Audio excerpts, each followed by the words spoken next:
हम सबको पता है कोई चुनावी रैली नहीं है।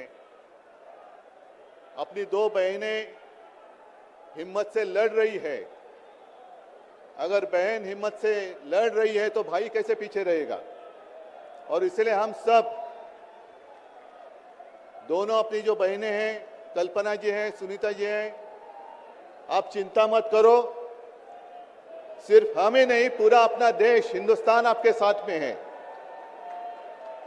देश में जो स्थिति है मैं दोहराना नहीं चाहूंगा।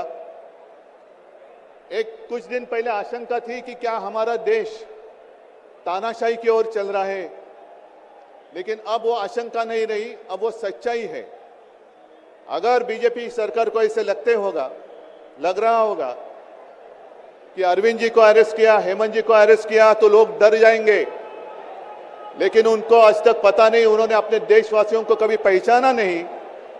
मेरे भारत का हर कोई डरने वाला नहीं, लड़ने वाला है।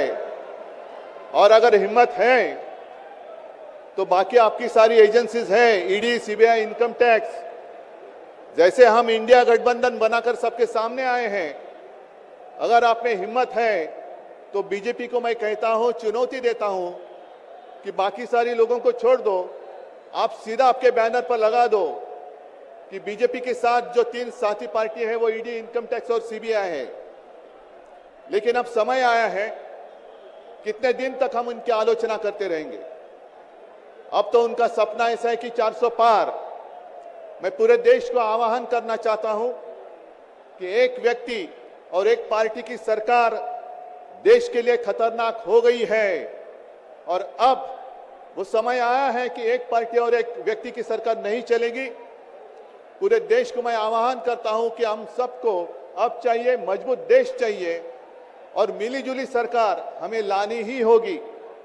देश में जितने सारे प्रांत हैं, जितने सारे राज्य हैं, उनका सम्मान करने वाली सर्वतोमुखी सरकार अगर हम लाते हैं तो ही देश बच सकता है, नहीं तो फिर आपका सवाल है, आपका भविष्य आप किसके हाथ में देना चाहते हो।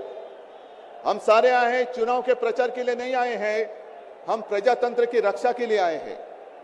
और कैसी सरकार है, अरविंद जी के ऊपर इल्जाम लगा दिया, डाल दिया जेल में। हेमंत जी के ऊपर इल्जाम लगा दिया, डाल दिया जेल में। ये कौन सा तरीका है। इनके पास जितने सारे लोग हैं, मैं आपके सामने आने से पहले कुछ पत्रकारों के साथ वार्तालाप कर रहा था और उन्होंने कहा कि उद्धव जी अब उन्होंने इनको साथ में ले लिया, उनको साथ में ले लिया। जिनके ऊपर भ्रष्टाचार के आरोप खुद भाजपा ने लगाए थे, उनको उन्होंने वॉशिंग मशीन में डालकर साफ सुथरा नहला धोला कर अपने मंच पर विराजित कर दिया।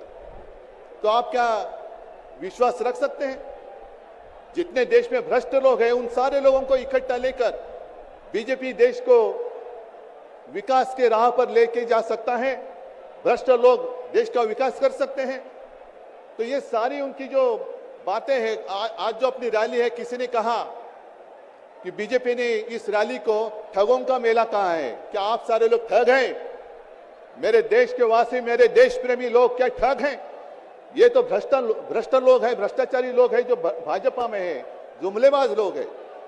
और मैं ये भी जानता हूं, मुझे याद है कि कुछ दिन पहले उत्तर भारत के सारे किसान दिल्ली आना चाहते थे, नहीं आने दिया। उनके जो रास्ते थे उसमें खिले डाल दिए, उनके ऊपर टीयर गैस छोड़ा, लाठीचार्ज किया। तो मैं पूरे देश के किसानों का आह्वान करता हूं, आप अन्नदाता हो, अन्नदाता देवो भव हमारी संस्कृति है। जो सरकार किसानों को आतंकवादी मानती है और जो सरकार किसानों को दिल्ली आने से रोकती है, तो पूरे अब समय है कि पूरे देश के